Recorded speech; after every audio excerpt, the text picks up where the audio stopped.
Yes, welcome back to Eagle Learning. So practical examന്റെ date അങ്ങനെ വന്നിരിക്കുകയാണ് പബ്ലിക് എക്സാമിന്റെ ആൻഡ് ഒരുപാട് സംശയങ്ങൾ നിങ്ങളുടെ ഉള്ളിൽ കാണും അതിനെ പറ്റി. അതായത് പ്രാക്ടിക്കൽ എക്സാം എഴുതുന്ന സമയത്ത് ഏതൊക്കെ രീതിയിലാണ് മാർക്കിന്റെ ഡിസ്ട്രിബ്യൂഷൻ, എങ്ങനെയൊക്കെ എഴുതിയാൽ മാർക്ക് ഫുൾ മാർക്ക് ചിലപ്പോ ടാബുലേഷനിൽ ഒരു ചെറിയ എറർ ഒക്കെ വരാം. അങ്ങനെ എറർ വന്നാൽ മാർക്ക് നഷ്ടപ്പെടുമോ, നഷ്ടപ്പെട്ടാൽ എത്ര മാർക്ക് നഷ്ടപ്പെടും, ഇതൊക്കെ കംപ്ലീറ്റ് ആയിട്ട് ഈ വീഡിയോയിൽ നമ്മൾ പറയും. ഇതൊന്നും നല്ല രസം. നിങ്ങൾ തിയറിയുടെ മോഡൽ ക്വസ്റ്റ്യൻ പേപ്പർ നിങ്ങൾ കണ്ടിട്ടുണ്ട്, പക്ഷേ ഭൂരിഭാഗം കുട്ടികളും പ്രാക്ടിക്കലിന്റെ മോഡൽ ക്വസ്റ്റ്യൻ പേപ്പർ കണ്ടിട്ടില്ല. അതെങ്ങനെയായിരിക്കും എന്നൊക്കെ നമ്മൾ ഈ വീഡിയോയിൽ കാണിക്കുന്നുണ്ട് അല്ലേ. അപ്പൊ നിങ്ങൾ വിചാരിക്കുന്ന പോലെയല്ല, ഒരു ബാലൻസ് ഇക്വേഷൻ വരെ മാർക്ക് ഉണ്ട്. അപ്പൊ കംപ്ലീറ്റ് വീഡിയോ സ്കിപ്പ് ചെയ്യാതെ ഒന്ന് കാണുക. കറക്റ്റ് ആയിട്ട് കണ്ടോ? യെസ്. അപ്പൊ ആദ്യം നമ്മൾ റഫ് ആയിട്ടൊന്ന് പറയുകയാണ് ഓരോന്നിനും എത്ര സ്കോർ ആണ്, അതിനുശേഷം ഡീറ്റെയിൽഡ് ആയിട്ട് പറയാം. അപ്പൊ ആദ്യം നമുക്ക് ക്വാളിറ്റേറ്റീവ് അനാലിസിസ് ആണ്. ക്വാളിറ്റേറ്റീവ് അനാലിസിസ് രണ്ട് അനാലിസിസ് ആണ്, ക്വാളിറ്റേറ്റീവും ക്വാണ്ടിറ്റേറ്റീവും. Qualitative അനാലിസിന് 16 mark. അതായത് കാറ്റയോന്റെ ആനയോന്റെ ഡിറ്റക്ഷൻ ആണ്, 16 മാർക്കാണ്. അതിനും സബ് ഡിവിഷൻസ് ഉണ്ട്, നമ്മൾ പറഞ്ഞുതരാം. യെസ്. അടുത്തത് ക്വാണ്ടിറ്റേറ്റീവ് സിംഗിൾ ടൈട്രേഷൻ ആണ്. അതിന്റെ ഒരു എക്സ്പെരിമെന്റ് കാണും അല്ലെ. യെസ്, അതിന് 15 മാർക്കാണ്. പിന്നെ പ്രിൻസിപ്പളും പ്രൊസീജിയറും എഴുതുന്നതിന് 3 മാർക്ക് നിങ്ങൾക്ക്. അതായത് ടൈട്രേഷൻ ചെയ്യാൻ ഏതാണോ കിട്ടിയത് അതിന്റെ പ്രിൻസിപ്പളും പ്രൊസീജിയറും ആദ്യത്തെ 5 മിനിറ്റിൽ എഴുതി കൊടുത്തതിന് ശേഷം മാത്രമേ നിങ്ങൾക്ക് എക്സ്പെരിമെന്റ് സ്റ്റാർട്ട് ചെയ്യാൻ പറ്റൂ. അത് ഓർത്തു വെക്കുക. സോൾട്ട് ഐഡന്റിഫൈ ചെയ്തതിന് ശേഷം മാത്രം പ്രൊസീജിയർ എഴുതിയാൽ മതി. പക്ഷെ ഇതങ്ങനെയല്ല, പ്രൊസീജിയറും പ്രിൻസിപ്പളും എഴുതി കൊടുത്തതിന് ശേഷമേ ചെയ്യാൻ തുടങ്ങാൻ പറ്റൂ. അടുത്തതിലേക്ക് പോവാണെങ്കിൽ പ്രാക്ടിക്കൽ ബുക്കിന് 4 മാർക്കും വൈവയ്ക്ക് 4, വൈവയ്ക്ക് 2. യെസ്. അപ്പൊ വൈവയെ കുറിച്ചുള്ള വൈവയ്ക്ക് ഏതൊക്കെ ക്വസ്റ്റ്യൻസ് ആണ് ചോദിക്കുന്നത് എന്നുള്ള വീഡിയോസ് ഒക്കെ വരുന്നുണ്ട്. അപ്പൊ ഇതുവരെ സബ്സ്ക്രൈബ് ചെയ്യാത്ത കുഞ്ഞുങ്ങൾ സബ്സ്ക്രൈബ് ചെയ്ത് വെച്ച് ഒന്ന് കാത്തിരിക്കുക. അപ്പൊ ആദ്യം നമ്മൾ ഡീറ്റെയിൽഡ് ആയിട്ട് പോവാണ്. പ്രാക്ടിക്കൽ റെക്കോർഡിന് 4 മാർക്ക്. ഇനി പറയേണ്ട ആവശ്യമില്ല. പ്രാക്ടിക്കൽ ബുക്ക് എല്ലാവരും ഓക്കെ ആയിരിക്കും. 4 മാർക്ക് നിങ്ങൾക്ക് ഈസി ആയിട്ട് കിട്ടും. അതുപോലെ വൈവേന്റെ 2 മാർക്കാണ്. അത് വലിയൊരു ടഫ് ഒന്നും അല്ല. വൈവയുടെ ഒരു ഡെമോ ഒക്കെ നമ്മൾ ചെയ്ത് തരുന്നതായിരിക്കും നമ്മുടെ ഗ്രൂപ്പിലല്ല, നമ്മുടെ ചാനലിൽ. അപ്പൊ വെയിറ്റ് ചെയ്യാം. ഓക്കെ, ഇനി ഡീറ്റെയിൽഡ് ആയിട്ട് നോക്കാം അല്ലേ അത്തി. ഇനി ആനയോൺ അനലൈസ് ചെയ്യണം. ഐഡന്റിഫിക്കേഷൻ ഓഫ് ആനയോൺസ് ആണ് ഫസ്റ്റ് അല്ലെ. ഒരു കാറ്റയോണും ഒരു ആനയോണുമാണ് നിങ്ങൾക്ക് തരാം. ആനയോണിന് ഐഡന്റിഫിക്കേഷനും അതിന്റെ ടെസ്റ്റ് എഴുതുന്നതിനും 4 മാർക്കാണ്. അതേപോലെ കൺഫർമേറ്ററി ടെസ്റ്റിനും അത് എഴുതുന്ന പ്രൊസീജിയർ എഴുതുന്നതിനും 4 8 മാർക്ക്. അപ്പൊ മക്കൾ ശ്രദ്ധിക്കേണ്ട ഒരു കാര്യം എന്ന് പറഞ്ഞാൽ രണ്ടും ചെയ്യണം എന്നുള്ളതാണ്. ഐഡന്റിഫിക്കേഷൻ ടെസ്റ്റും ചെയ്യണം, കൺഫർമേഷൻ ടെസ്റ്റും ചെയ്ത് കാണിക്കണം. എന്നാൽ ഒരു ആനയോൺ ഉണ്ടാവും, ഒരു കാറ്റയോണും ഒരു ആനയോണുമേ ഉള്ളൂ. അപ്പൊ ആനയോൺ കറക്റ്റ് ആയിട്ട് ഐഡന്റിഫൈ ചെയ്യുന്നതിനും പ്രൊസീജിയറിനും. പിള്ളേർക്ക് ഒരു ഡൗട്ട് ഉണ്ട്, ഏതെങ്കിലും ഒന്ന് കിട്ടിക്കഴിഞ്ഞാൽ, ഏതെങ്കിലും ഒരു ടെസ്റ്റ് കിട്ടിക്കഴിഞ്ഞാൽ ഫുൾ മാർക്ക് അങ്ങനെ കിട്ടില്ല.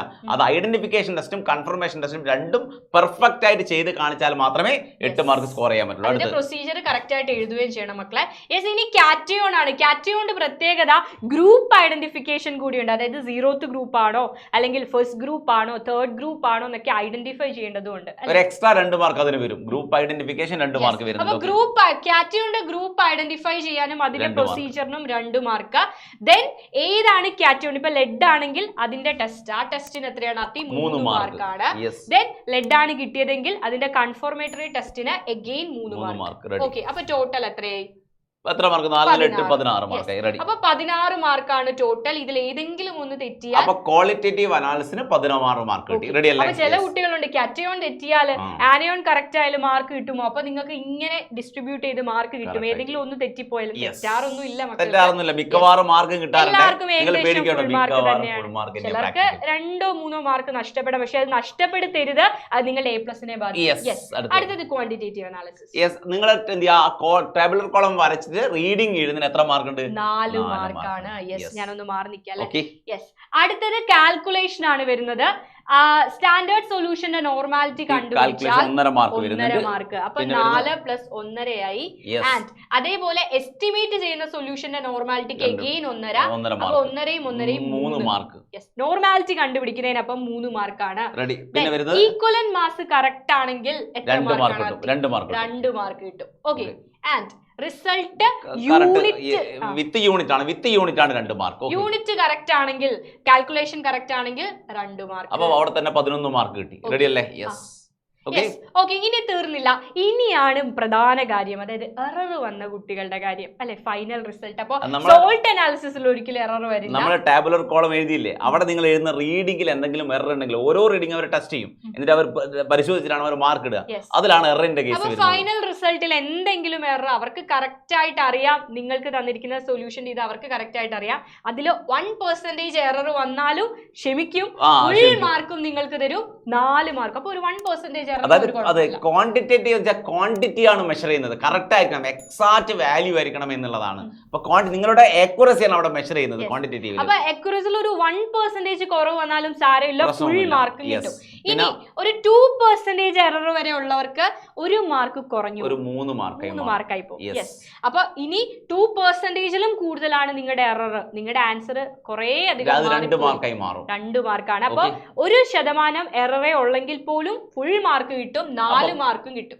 അപ്പൊ 15 മാർക്ക് അല്ലെ, 15 മാർക്ക്. ഓക്കെ അല്ലേ? റെഡിയാണ്? Okay 15 mark. ഓക്കെ, അപ്പൊ 15 മാർക്ക് ഇവിടെ ആയിരിക്കും കിട്ടുക. നോട്ട് ചെയ്തോളൂ. ഓരോന്നായിട്ട് അനലൈസ് ചെയ്ത് വെക്കണേ, കറക്റ്റ് ആയിട്ട് അനലൈസ് ചെയ്ത് വെക്കുക. ഇവിടെ ഇത് മിസ്റ്റേക്ക് വരുമ്പോ കുറയുന്ന മാർക്കുകളാണ്. ഓക്കെ ആണ്. അടുത്തത് പ്രിൻസിപ്പിളും പ്രൊസീജിയറും എഴുതുന്നതിനുള്ള മാർക്കാണ്. അപ്പൊ ശ്രദ്ധിക്കേണ്ട കാര്യം, നിങ്ങളുടെ പ്രിൻസിപ്പിളും പ്രൊസീജിയറിലും എന്തുണ്ടായിരിക്കണം? ബാലൻസ് ചെയ്ത കെമിക്കൽ ഇക്വേഷൻ ഉണ്ടായിരിക്കണം. എത്ര മാർക്കാണ് ആർട്ടി? 1 മാർക്ക് കിട്ടും. കറക്റ്റ് ഇക്വേഷൻ പെർഫെക്റ്റ് ആണെങ്കിൽ നിങ്ങൾക്ക് 1 മാർക്ക് കിട്ടും. ഓക്കെ, ഇനി പിപ്പറ്റിൽ എടുക്കേണ്ട സൊല്യൂഷൻ ഏത്, ബ്യൂററ്റിൽ എടുക്കേണ്ട സൊല്യൂഷൻ ഏത്, കറക്റ്റ് ആയിട്ട് ഇൻഡിക്കേറ്റർ എഴുതണം. ഇൻഡിക്കേറ്റർ മാറിപ്പോവരുത്, കളർ ചേഞ്ച് കാണിക്കണം. അങ്ങനെ കറക്റ്റ് ഏതാണ് കളർ ചേഞ്ച് എന്നുള്ളത്, അതിന് ഓരോന്നിനും 1/2 മാർക്ക് വീതം. പിപ്പറ്റിൽ എടുക്കേണ്ട സൊല്യൂഷൻ ഉണ്ടെങ്കിൽ 1/2 മാർക്ക്, ബ്യൂററ്റിൽ എടുക്കേണ്ട സൊല്യൂഷൻ ഉണ്ടെങ്കിൽ 1/2 മാർക്ക്, ഇൻഡിക്കേറ്റർ ഉണ്ടെങ്കിൽ ആൻഡ് കളർ ചേഞ്ചിനും 2 മാർക്ക്. ഇക്വേഷൻ ആണ് 1 മാർക്ക്. അപ്പൊ ചില കുട്ടികൾ പ്രിൻസിപ്പിളും പ്രൊസീജിയറും എഴുതി ഒരുപാട് സമയം കളയേണ്ട ഒന്നും ആവശ്യമില്ല. ജസ്റ്റ് അതിന്റെ പ്രൊസീജിയർ മാത്രം, ഏതൊക്കെ പിപ്പറ്റ് സൊല്യൂഷൻ ഏതൊക്കെ ബ്യൂററ്റ് സൊല്യൂഷൻ എങ്ങനെയാണ് ടൈട്രേഷൻ ലിസ്റ്റ് എഴുതി കൊടുക്കുക. അത് മതി. ഇക്വേഷൻ മസ്റ്റ് ആണ്, മാൻഡേറ്ററി ആണ്. 1 മാർക്ക്. അപ്പൊ ഇവിടെ 3 മാർക്ക്. അപ്പൊ 15 + 3 ഇൻ ടോട്ടൽ 18 മാർക്കാണ് ക്വാണ്ടിറ്റേറ്റീവ് അനാലിസിസിന് വരുന്നത്.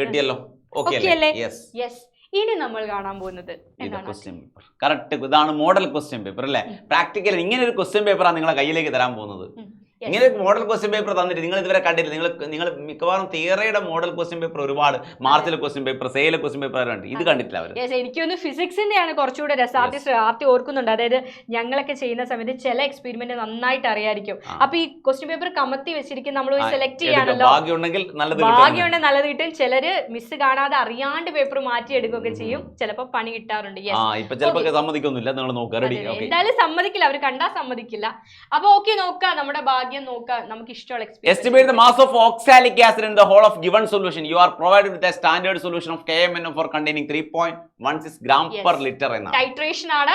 15 മാർക്കാണ് ടൈട്രേഷന്. മക്കളെ ആകെ 3 മണിക്കൂർ സമയം കിട്ടും.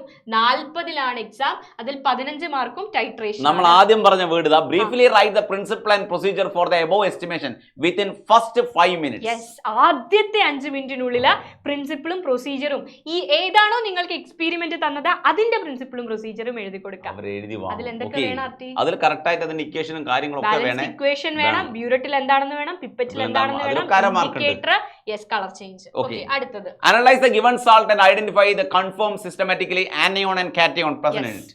ഒരു സോൾട്ട് തരും, സോൾട്ടിൽ ആനയോണും കാറ്റയോണും അനലൈസ് ചെയ്താൽ മാത്രം പോരാ, കൺഫേം ചെയ്യണം. അത് സിസ്റ്റമാറ്റിക് ആയിട്ട് എഴുതണം. അതായത് നിങ്ങൾക്ക് കിട്ടിയ ആനയോണും കാറ്റയോണും മാത്രം പോയി എഴുതിയാൽ പോരാ. ചില ആൾക്കാർക്ക് സൾഫേറ്റ് ആയിരിക്കും കിട്ടുക. അപ്പൊ ആദ്യത്തെ കാർബണേറ്റ് തൊട്ട് എടുത്തിട്ട് അവിടെ നോ ക്യാരക്ടറിസ്റ്റിക് ചേഞ്ച് അങ്ങനെ എഴുതിയ സൾഫേറ്റിലേക്ക് വരാം. അല്ലാണ്ട്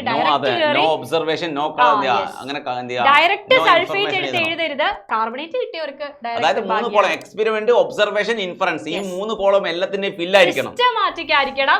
ഓരോന്നും ചെയ്തിട്ട് റിസൾട്ട് ഇല്ലെങ്കിൽ നോ ഒബ്സർവേഷൻ അല്ലെങ്കിൽ നോ ക്യാരക്ടറിസ്റ്റിക് ചേഞ്ച് എഴുതി നിങ്ങൾക്ക് കിട്ടിയ ആനയോണിലേക്ക് എത്തുക. അതേപോലെ കാറ്റയോണും അങ്ങനെ തന്നെ. ഗ്രൂപ്പ് 0 ഇല്ലെങ്കിൽ ഗ്രൂപ്പ് 3 ആണ് കിട്ടിയതെങ്കിൽ ബാക്കിയുള്ളതെല്ലാം എഴുതി നോ ക്യാരക്ടറിസ്റ്റിക് ഒബ്സർവേഷൻ എഴുതി വേണം. സിസ്റ്റമാറ്റിക് ആയിട്ട് വരണം. ഓക്കെ, അതിന് 15 എത്ര മാർക്കാണ്? Viva 2 mark. അപ്പൊ വൈവയെ കുറിച്ചുള്ള ഒരു വീഡിയോ ഒക്കെ നമ്മൾ റെഡിയാക്കി വെച്ചിട്ടുണ്ട്. പ്രാക്ടിക്കൽ ബുക്ക് അതിനെ കുറിച്ച് പറയേണ്ട എല്ലാവർക്കും ഏകദേശം ഫുൾ മാർക്ക് തന്നെയാണ് അതിന്. അപ്പൊ ഈ ഒരു വീഡിയോ കാണുന്ന കുട്ടിക്ക് നിർബന്ധമായിട്ടും എന്തൊക്കെ അവന് പറയാം, ഏതൊക്കെ മാർക്ക് എവിടെയൊക്കെ ഞാൻ നഷ്ടപ്പെടാൻ ചാൻസ് ഉണ്ട്. അതുകൊണ്ട് തന്നെ പ്രാക്ടിക്കൽ പോകുന്ന ഫുൾ സെറ്റ് ആയിട്ടായിരിക്കും അതേപോലെ ഒരുപാട് കുട്ടികൾ ഇത് ആവശ്യമുള്ള കുട്ടികളുണ്ട്. അത്രയ്ക്ക് യൂസ്ഫുൾ ആയ വീഡിയോ ആണെന്ന് നമുക്ക് ഉറപ്പാണ്. മക്കളൊന്ന് ഷെയർ ചെയ്ത് എല്ലാ +2കാരിലേക്ക്, ബാക്കി ആർക്ക് ഷെയർ ചെയ്യേണ്ട, +2 സയൻസ് വിദ്യാർത്ഥികൾക്ക് ഇതൊന്ന് ഷെയർ ചെയ്ത് മാക്സിമം ഷെയർ ചെയ്യുക. ആദ്യമായിട്ടാണ് വീഡിയോ കാണുന്നതെങ്കിൽ അപ്ഡേഷൻസിനൊക്കെ വേണ്ടിയിട്ട് നമ്മൾ ഇനി ക്രിസ്മസ് എക്സാമിന്റെ ടൈം ടേബിൾ ഒക്കെ ആയിട്ട് വരും. അതേപോലെ നമ്മുടെ ചാനലിൽ സോൾട്ട് അനാലിസിന്റെ ഒരുപാട് വീഡിയോ പ്ലേലിസ്റ്റ് ആക്കി ഇട്ടിട്ടുണ്ട്. അതെടുത്തൊന്ന് കാണുക അല്ലേ. ഇതുവല്ല വോളിമെട്രിക് അനാലിസിസ് സ്റ്റാർട്ട് ചെയ്യാൻ പോവാണ്. വോളിമെട്രിക് അനാലിസിസ് അടുത്ത ആഴ്ച തൊട്ട് വരുന്നതായിരിക്കും. വൈവ വരുന്നതായിരിക്കും. ദെൻ സിമ്പിൾ ട്രിക്സ് ഉണ്ട്. അതെ, ഇതൊക്കെ അനലൈസ് ചെയ്യാനല്ലോ. ഇപ്പൊ സോൾട്ട് അനാലിസിനൊക്കെ സിമ്പിൾ ട്രിക്സ് ഉണ്ട്. നൈട്രേഷനൊക്കെ അങ്ങനെ വെറുതെ കിട്ടില്ല, ഈസി ആയിട്ട്. ഗ്രൗണ്ട് റിംഗ് ടെസ്റ്റ് ഒന്നും അങ്ങനെ പെട്ടെന്ന് കിട്ടൂല. നിങ്ങൾ സ്കൂളിൽ ചെയ്ത് നോക്കിയാൽ മതി. പക്ഷെ നമ്മളെ കയ്യിൽ ഗ്രൗണ്ട് റിംഗ് ടെസ്റ്റ് എങ്ങനെ ചെയ്യാം, ഈസി ആയിട്ട് അനലൈസ് ചെയ്യാം. ഒരുപാട് കാര്യങ്ങളുണ്ട്. നമ്മൾ വരിക അല്ലെ, അവർ വരും. വീണ്ടും വരുന്നതായിരിക്കും. കാത്തിരിക്കുക മക്കളെ. ഒന്ന് സബ്സ്ക്രൈബ് ചെയ്തൊക്കെ മറക്കണ്ട. Okay, by.